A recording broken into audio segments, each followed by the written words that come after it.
Tea, dear. Yes, please. Thank you. Now, this book you've written, what are you calling it? A Christmas Carol. Could you read some bits of it? Certainly. A Christmas Carol by Charles Dickens. Stave 1. Marley's Ghost.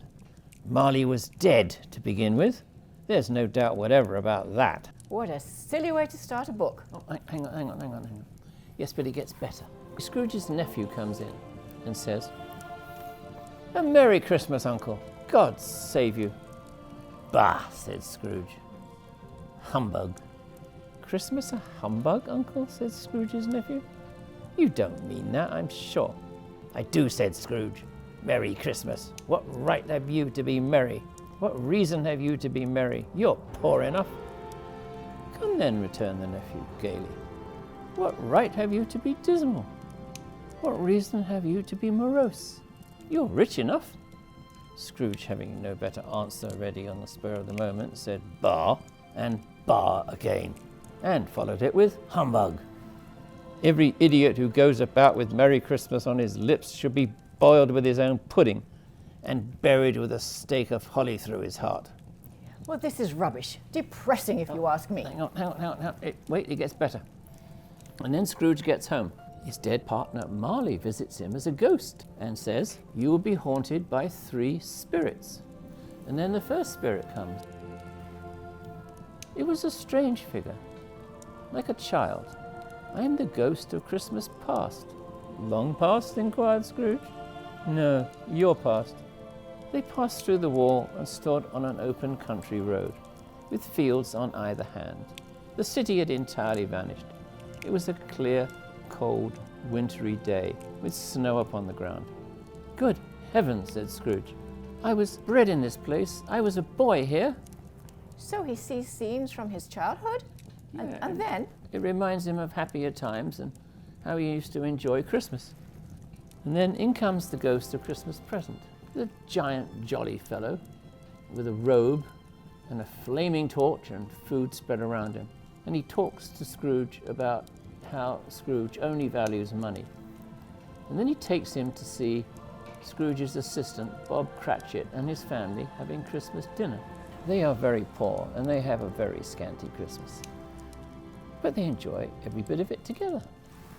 And Bob says, "A Merry Christmas to us all, my dears. God bless us," which the family re-echoed.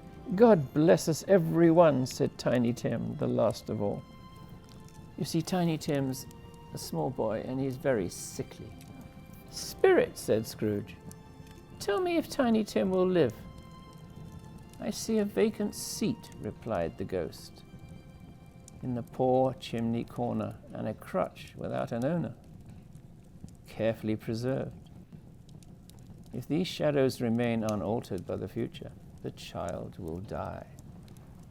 Oh, dear. But this is when the third most frightening ghost appears. The phantom slowly, gravely, silently approached. It was shrouded in a deep black garment. "I am in the presence of the ghost of Christmas yet to come," said Scrooge.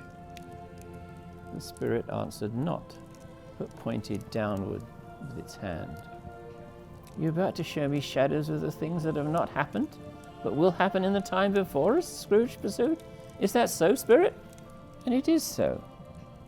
The Spirit showed Scrooge that when he dies, no one is going to grieve for him, and they will all remember him as an old curmudgeon and not care. Then the Spirit takes Scrooge to see his own grave. "Spirit," he cried, clutching at its robe, "hear me! I am not the man I was. I will not be the man I must have been but for this intercourse. Why show me this if I am past all hope? Assure me that I may yet change these shadows you have shown me by an altered life. I will honour Christmas in my heart and try to keep it all year. I will live in the past, the present, and the future. The spirits of all 3 shall strive within me. I will not shut out the lessons they teach. Oh, tell me I may sponge away the writing on this stone." Scrooge was better than his word. He did it all, and infinitely more. And to Tiny Tim, who did not die, he became a second father, He became as good a friend, as good a master, and as good a man as in the whole world. And it was always said of him that he knew how to keep Christmas well. May that be truly said of us and all of us. And so, as Tiny Tim observed, God bless us everyone. Darling, that was wonderful. Merry Christmas. Merry Christmas.